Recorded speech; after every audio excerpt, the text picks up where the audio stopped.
Morning student. Part 1 में हम लोग स्कॉलरशिप टेस्ट का क्वेश्चन नंबर 1 to 10 तक डिस्कस किए। वीडियो बड़ा ना हो इसलिए इसका फिर दूसरा पार्ट यानी कि छोटा वीडियो फिर एक और ऐड करके बना रहे हैं, यानी सेकंड पार्ट, और यहाँ बचे हुए क्वेश्चन को डिस्कस कर रहे हैं। आइए स्क्रीन पर क्वेश्चन नंबर 11 में आते हैं। अब यहाँ करा electromagnetic radiation with maximum wavelength is. याद करो इलेक्ट्रोमैग्नेटिक स्पेक्ट्रम, अल्ट्रावायलेट से जाते हैं हम लोग रेडियो वेव की तरफ। एनर्जी का वैल्यू डिक्रीज कर रहा है। E is equal to formula होता है hc/λ। तो एनर्जी डिक्रीज कर रहा था, इसका मतलब वेवलेंथ बढ़ रहा था। तो रेडियो वेव की तरफ बढ़ने पर इनके वेवलेंथ का वैल्यू बढ़ता है, फ्रीक्वेंसी का वैल्यू घटता है, एनर्जी का वैल्यू घटता है। तो maximum wavelength ultraviolet, X ray, infrared, इन सबसे ज़्यादा क्या होगा? रेडियो वेव का, यानी इनका आंसर हम लोग लिखेंगे। आगे बढ़ते हैं। The ratio of energy of radiation of wavelength 2000 angstrom and 5000 angstrom. The ratio of energy, यहाँ ध्यान से समझना, कई लोग का गलत हुआ होगा। E is equal to relation होता है hc/λ। अब दो का दिया हुआ है, एक फर्स्ट और सेकंड, एक का वेवलेंथ है 2000 एंगस्ट्रम और दूसरे का है 4000 एंगस्ट्रम। तो अगर हम लोग E1/E2 निकालें, देखो तो यहाँ पर क्या रिलेशन आ जाएगा? hc/λ1/hc/λ2। ये λ1 और λ2 है, तो नीचे में चला आएगा λ1, यानी hc/λ2 divided by hc/λ1। hc दोनों में कॉमन है, ये कैंसिल हो गया। अब λ2/λ1, देखो तो λ1 का वैल्यू है 2000 एंगस्ट्रम और इनका वैल्यू है 4000 एंगस्ट्रम। इसके वैल्यू को पुट करेंगे तो यहाँ 4000 डिवाइडेड बाई 2000, यानी ये वैल्यू आ गया 2:2। अब देखो यहाँ पर 2:1, तो एनर्जी रेशियो 2/1, यानी कि ए होगा इसका आंसर। तो इस कंडीशन में इसके आंसर को हम लोग, तो हमें लगता है कि आपको समझ में आ गया होगा कि इसका आंसर क्या होना चाहिए। नेक्स्ट क्वेश्चन की तरफ में बढ़ते हैं। क्वेश्चन नंबर 13 करा, which of the following among the visible light, visible color has the maximum wavelength। हम लोग पढ़े हैं violet, indigo, blue, green, yellow, orange और रेड। ये वैल्यू जो है वो इंक्रीजिंग ऑर्डर ऑफ वेवलेंथ पर है, यानी कि इससे इस तरफ में बढ़ते हैं तो वेवलेंथ का वैल्यू इंक्रीज करता है। अब यहाँ से देख लो, रेड, ब्लू, रेड यहाँ पर है, ब्लू यहाँ है, वायलेट और ग्रीन, वायलेट यहाँ है, ग्रीन यहाँ है, तो सबसे मैक्सिमम वेवलेंथ किसका होगा? रेड का। इसका आंसर हम लोग ए लिखेंगे, यानी यहाँ 13 का आंसर ए आ जाएगा। नेक्स्ट क्वेश्चन की तरफ में बढ़ते हैं। Question number 14, on Bohr's stationary orbit. Bohr's के एटॉमिक मॉडल को थोड़ा सा रिकॉल करो। बोर्स एटॉमिक मॉडल में बताया गया, electron revolve around the nucleus in circular path which is called Shelar orbit. जब तक कोई इलेक्ट्रॉन किसी पार्टिकुलर ऑर्बिट में रिवॉल्व कर रहा होता है, उसका एनर्जी कांस्टेंट होता है, they neither absorb nor release energy, इसलिए इस पाथ को स्टेशनरी ऑर्बिट भी कहा जाता है। इसी कंसेप्ट के अनुसार से अब देखो, इलेक्ट्रॉन्स डू नॉट मूव, ये तो गलत है, इलेक्ट्रॉन तो मूव कर रहा होता है। इलेक्ट्रॉन मूव्स इमिटिंग रेडिएशन, ये गलत है। जब तक किसी पाथ पर रिवॉल्व कर रहा है वो एनर्जी ना तो एब्जॉर्ब करता है और ना ही इमिट करता है। Energy of the electrons remain constant, ये सही लग रहा है, लेकिन फोर्थ भी चेक कर लेते हैं। Angular momentum of the electron, नहीं, एंगुलर मोमेंटम तो mvr is equal to n into h/2π होता है, यहाँ h/2π लिखा है, यानी कि जो आंसर है वो हमारा सी होगा। इसका सी, हर एक क्वेश्चन के ऑप्शन को चेक करना वो ज्यादा जरूरी है। नेक्स्ट क्वेश्चन की तरफ में आते हैं। ये क्वेश्चन नंबर 15 है, the ratio of the difference between first and second Bohr orbit energy to that between second and third orbit energy, यानी फर्स्ट और सेकेंड के बीच का जो एनर्जी डिफरेंस होगा, सेकेंड और थर्ड के बीच का जो एनर्जी डिफरेंस होगा, उन दोनों के बीच का रेशियो निकालना। तो दोनों कंडीशन में हमें एनर्जी निकालना होगा, फर्स्ट और सेकेंड के बीच का और फिर सेकेंड और थर्ड के बीच का। थोड़ा सा याद करो आप, वहाँ हम लोग पढ़ते थे delta E is equal to 2.18 into 10⁻⁻18 into 1/ni² minus 1/nf²। इसी रिलेशन का यूज करेंगे। पहले वाले कंडीशन में कह रहा है फर्स्ट वाले में और सेकंड वाले में। फर्स्ट वाले में ये वैल्यू यहाँ लिख दिए हम लोग 2.18 इंटू 10⁻⁻18। कहाँ और कहाँ के बीच का? फर्स्ट और सेकंड ऑर्बिट के बीच का डिफरेंस। यानी ni की जगह पर आप 1 डाल दोगे, 1 का स्क्वायर, और nf की जगह पर 2 का square. First and second orbit, और किन के बीच का ratio? Second and third orbit. तो फिर यहाँ देखो 2.18 इंटू 10⁻⁻18।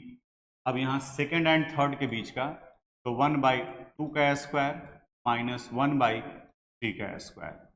अब इसको देखो कहाँ कहाँ कैंसिल हो रहा है, ये तो पूरा कैंसिल हो गया। ये क्या बचा रह गया ऊपर में? 1 माइनस 1/4, और नीचे में वैल्यू आ गया 1/4 माइनस 1/9। अब ऊपर में वैल्यू सोल्व करोगे तो 4 माइनस 1, ये वैल्यू आ गया 3/4। नीचे में निकालेंगे तो 36 हो गया, यहाँ आ जाएगा वैल्यू 9 माइनस 4 डिवाइडेड बाई 36। आगे एकदम सिंपल तरीके से बता रहे हैं, 3/4 डिवाइडेड बाई 5/36। ये 4 नीचे आएगा और 36 ऊपर चला जाएगा। यानी यहाँ लिखोगे तो 3 इंटू 36 डिवाइडेड बाई 4 इंटू 5। अब ये देखो तो ये 4 और ये 36 से कितनी बार में कटेगा? 9 टाइम्स। तो 9 3 जा 27 डिवाइडेड बाई 5। अब देखते हैं ऑप्शन है या नहीं है हमारे पास में। 27/5, ये देखो आंसर इसका सी हो गया, यानी ये। तो ये क्वेश्चन थोड़ा सा डिफिकल्टी लेवल का था। आपको मिल जाएंगे डायरेक्ट आंसर निकालने के भी फार्मूला, लेकिन हमने आपको बताया कि आप कंसेप्ट के अनुसार से कैसे निकालोगे वो पार्ट। तो अगर ज़रूरत पड़े तो इसको फिर से आप रिपीट करके देख सकते हैं। आगे बढ़ते हैं हम लोग नेक्स्ट क्वेश्चन की तरफ में। नेक्स्ट क्वेश्चन है, a gas absorb a photon of 355 nanometre and emits 2 wavelength if one of the emission is 680 nanometre then the other is. यानी एक रेडिएशन एब्जॉर्ब कर रहा है, एनर्जी एब्जॉर्ब कर रहा है, और उसके वेवलेंथ का वैल्यू दिया हुआ है। और फिर जब वो इमिट कर रहा है तो एक का वेवलेंथ दिया हुआ है और दूसरे का वेवलेंथ निकालना है। तो यहाँ भी सावधानी से बनाओगे, नहीं तो क्वेश्चन आपका गलत हो जाएगा। यहाँ अगर हम लोग निकालेंगे तो E would be equal to E1 plus E2 हो जाएगा। ध्यान से देखना। अब एनर्जी को वेवलेंथ के टर्म्स में निकालना है। देखो E की जगह पर hc/λ लिख सकते हैं, और यहाँ पर वैल्यू आ जाएगा hc/λ1 प्लस hc/λ2। देखो एक एक स्टेप ब्रेक करके बता रहे हैं, ध्यान से देखना।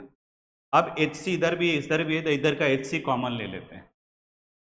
तो देखो तो यहाँ आ गया hc/λ would be equal to hc into 1/λ1 plus 1/λ2। अब देखो तो यहाँ hc कैंसिल हो गया, बचा हुआ क्या रह गया? 1/λ इज इक्वल टू 1/λ1 प्लस 1/λ2। अब ये पार्ट पता चल गया, λ2 का वैल्यू निकालना है, तो इसी को हम लोग आगे लिख सकते हैं 1/λ2 वुड बी इक्वल टू, अब इसको उधर ले जाएंगे तो माइनस हो जाएगा 1/λ माइनस 1/λ1। अब देखो तो स्टार्टिंग में जो एनर्जी एब्जॉर्ब हो रहा है, gas absorb a photon of 355 nanometre, nanometre में ही छोड़ दो, कन्वर्ट करने का जरूरत नहीं है। और ये इमिट कितना कर रहा है? 680। तो यहाँ वैल्यू हो गया 680। अब ये नैनोमीटर में आएगा, एलसीएम में ज़्यादा भार पड़ रहा है, मल्टीप्लाई कर दो 680, ऊपर में वैल्यू आ जाएगा 680 माइनस 355। कैलकुलेटर निकाल लेते हैं क्योंकि अब इसको रिवर्स करना पड़ेगा। 680 माइनस 355, ये देखो वैल्यू कितना आ गया? 325। अगले स्टेप में आ गया 325 डिवाइडेड बाई 355 इंटू 680। ये वैल्यू आया है किसका? 1/λ का। हमें चाहिए लेमडा, तो लेमडा चाहिए तो इसी को रिवर्स करेंगे। तो इसको रिवर्स करेंगे तो देखो यहाँ पे कैलकुलेट करते हैं, वैल्यू कितना आ जाएगा? 355 इंटू 680 डिवाइडेड बाई 325 यानी 742.769 यानी 742.769। देखो तो यहाँ पर 742.769 यानी कि 743 नैनोमीटर के अप्रॉक्स में आंसर आ रहा है, एग्जैक्ट नहीं आ रहा है। यानी इसी को अगर हम लोग यहाँ ऊपर की तरफ में ले जा रहे हैं, जगह नहीं है तो lambda would be equal to यहाँ आ जाएगा 355 इंटू 680 डिवाइडेड बाई 325 यानी वैल्यू एग्जैक्ट कितना आ रहा है 742.8 नैनोमीटर, और जो ऑप्शन है उसके अनुसार से it is nearly equal to 743 nanometre आ जाएगा। 743 नैनो यानी कि ये आंसर सर इसका आ गया। तो देख रहे हो, कैलकुलेशन नहीं करना है, जो कटने वाला पार्ट है उसको कैंसिल कर देंगे। अगर आप गुना भाग यहाँ पहले एनर्जी निकाले यहाँ निकाले तो गलत हो जाएगा। आप में से कई लोग जो है lambda is equal to lambda 1 plus lambda 2 कर दिए होंगे, उनका गलत हो गया। तो ये सब कंसेप्चुअल क्वेश्चन था, इसलिए इसके ऊपर में ज़्यादा फोकस कर। आगे बढ़ते हैं नेक्स्ट क्वेश्चन की। यहाँ एक question, the spectral line corresponding to the radiation emitted by an electron jumps from 6th, 5th and 4th orbit to 2nd orbit। याद करो हाइड्रोजन स्पेक्ट्रम, वहां बताए थे कि किसी भी ऑर्बिट से, किसी भी हायर एनर्जी लेवल से इलेक्ट्रॉन जंप कर अगर फर्स्ट ऑर्बिट में पहुंचता है तो लीमन सीरीज, सेकेंड ऑर्बिट में पहुंचता है बाल्मर सीरीज, थर्ड में पहुंचता है पाशन, फोर्थ में पहुंचता है ब्रैकेट और फिफ्थ में पहुंचता है पफन। तो यहां पर सब जगह से इलेक्ट्रॉन जंप करके फाइनली कहां पहुंच रहा है सेकेंड ऑर्बिट में, और सेकेंड ऑर्बिट में पहुंच रहा है इसलिए फॉर्मेशन करेगा बाल्मर सीरीज का। ये थ्योरेटिकल और आसान सा क्वेश्चन था, इसका आंसर होगा B, Lyman Balmer Paschen Brackett और पफन। क्लास में ही पूरा याद करवा दिया। Next question, the maximum number of spectral lines when an electron jumps from 7th orbit to 1st orbit। इसका फार्मूला भी बताए हैं, उनका भी इस्तेमाल करके आप निकाल सकते हो कि यहाँ पर ये वैल्यू कितना होगा। जैसे वहाँ पर ये फार्मूला हम लोग पढ़े थे, 7th ऑर्बिट से 1st ऑर्बिट में जा रहा है, तो दो तरीका था, या तो आप एक ट्रेडिशनल भी बना सकते हो यहाँ से, उसी को पहले बताते हैं 1, यहाँ 2 second orbit, third orbit, fourth orbit, fifth orbit, sixth orbit और ये सेवेंथ ऑर्बिट। अब सेवेंथ ऑर्बिट से ये फर्स्ट ऑर्बिट में जा रहा है, तो देखो क्या क्या पॉसिबिलिटी बन सकता है। एक पॉसिबिलिटी हो सकता है कि ये सेवेंथ से डायरेक्ट फर्स्ट में चला गया, दूसरा पॉसिबिलिटी बन सकता है कि ये सेवेंथ से फर्स्ट में न जा करके सेकेंड में गया, फिर ये हो सकता है कि ये थर्ड में गया, फिर हो सकता है कि ये फोर्थ में गया, फिर हो सकता है कि ये फिफ्थ में गया और फिर ये सिक्स्थ में गया। ये सारा ट्रांजिशन सेवेंथ ऑर्बिट से हो रहा है। अब उसी तरह से एक एक कम करते जाना है। अब पॉसिबिलिटी देखना है सिक्स से क्या हो सकता है। ये फर्स्ट में जा सकता है, सेकंड में जा सकता है, थर्ड में जा सकता है, फोर्थ में जा सकता है, फिफ्थ में जा सकता है। तीसरा पॉसिबिलिटी क्या हो सकता है, सेवेंथ ऑर्बिट हो गया, सिक्स्थ ऑर्बिट हो गया, फिफ्थ से पहले ये फर्स्ट में जाएगा या सेकंड में जा सकता है या थर्ड में जा सकता है या फोर्थ में जा सकता है। अब ये और इसको आगे की तरफ में बढ़ा दे रहे हैं, और भी चांसेस है, जितने पॉसिबिलिटी हैं उतने स्पेक्ट्रम का चांसेस बनता है। सेवेंथ से हो गया, सिक्स से हो गया, फिफ्थ से हो गया, अब फोर्थ से स्टार्ट करते हैं, 4 to 1, 4 to 2 and 4 to 3। Next third से आ जाएगा फर्स्ट में या फिर सेकंड में, और लास्ट सेकंड ऑर्बिट से फिर पॉसिबिलिटी कितना है 1 का।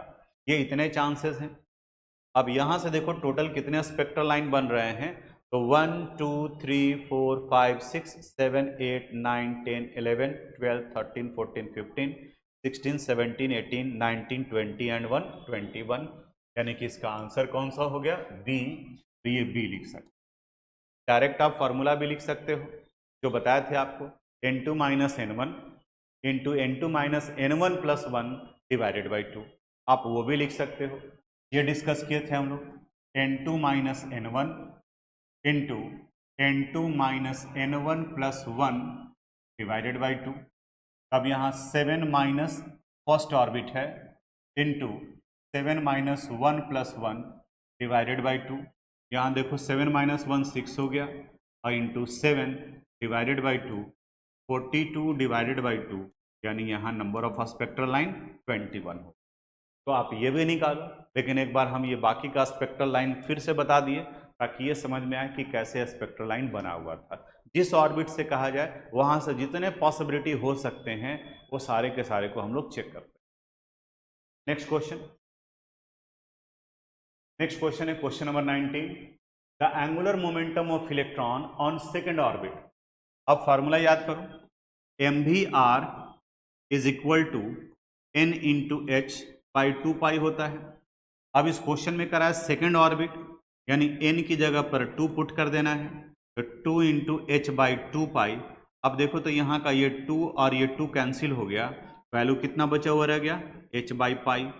अब देखिए तो यहाँ पर कोई ऑप्शन है, तो यहाँ पर ऑप्शन है सी, तो ये सी। और आप में से जल्दीबाजी में अगर कोई स्टूडेंट होगा तो इसे टिक मार्क करके आया होगा h बाई 2 पाई, और ये गलत हो गया। h by 2 pi simple multiple of h by 2 pi होता है, n इंटू एच बाई 2 पाई। तो जब n का वैल्यू 2 है तो 2 से तो मल्टीप्लाई करना पड़ेगा। नेक्स्ट क्वेश्चन की तरफ में आते हैं। लास्ट क्वेश्चन है, according to Rutherford's nucleus of an atom contain. बहुत बहुत बहुत इंपॉर्टेंट क्वेश्चन। अधिकांश स्टूडेंट ये टिक मारता है जो पहला ऑप्शन दिख रहा है, प्रोटॉन एंड न्यूट्रॉन। फिर से आप याद करो, रदरफोर्ड्स के अनुसार से, रदरफोर्ड्स का अल्फा स्कैटरिंग एक्सपेरिमेंट किया गया था 1918 में, जबकि न्यूट्रॉन का डिस्कवरी हुआ था 1932 में। तो रदरफोर्ड्स के एटॉमिक मॉडल तक तो ये पता ही नहीं था कि न्यूट्रॉन जैसा भी कोई पार्टिकल है। उस वक्त में न्यूट्रॉन का डिस्कवरी नहीं हुआ था, यानी कि इनके एटॉमिक मॉडल तक यही मान करके चल रहे थे हम लोग कि एटम में दो ही फंडामेंटल पार्टिकल हैं, एक निगेटिवली चार्ज इलेक्ट्रॉन और दूसरा पॉजिटिवली चार्ज प्रोटॉन। तो इसलिए यहाँ पर न्यूक्लियस में कौन पाया जाएगा, तो न्यूक्लियस में सिर्फ प्रोटॉन था, यानी इसका आंसर होगा आपका सी। और जनरली आप में से टिक लगाए होंगे प्रोटॉन एंड न्यूट्रॉन, जो कि गलत हो गया। हम समझते हैं कि अब आपका ये कंसेप्ट क्लियर हुआ, जहां कौन सा क्वेश्चन गलत हुआ ये आप करेक्ट कर लिए होंगे। आंसर एक बार फिर से आप यहां से मिला सकते हो। ये सेट ए का आंसर यहाँ दिया हुआ है, आप चाहें तो इसे वीडियो को पॉज करके आप देख सकते हो। सेट ए अगर आया होगा तो यहाँ से आंसर कर सकते हो, और अगर सेट बी का ढूंढना है तो यहाँ से कर सकते हो। हालांकि सारे क्वेश्चन का सॉल्यूशन हम यहाँ पर एक्सप्लेन कर दिए हैं। ये कॉम्पिटिटिव एग्जामिनेशन के लिए भी उतना ही ज़्यादा इम्पोर्टेंट। यहीं तक उम्मीद करते हैं कि आपका अच्छा मार्क्स आया होगा। अगर गलत भी हुआ होगा तो भी कोई बात नहीं, नेक्स्ट अटेम्प्ट में फिर कोशिश करना है और अच्छा करने के लिए। Thank you.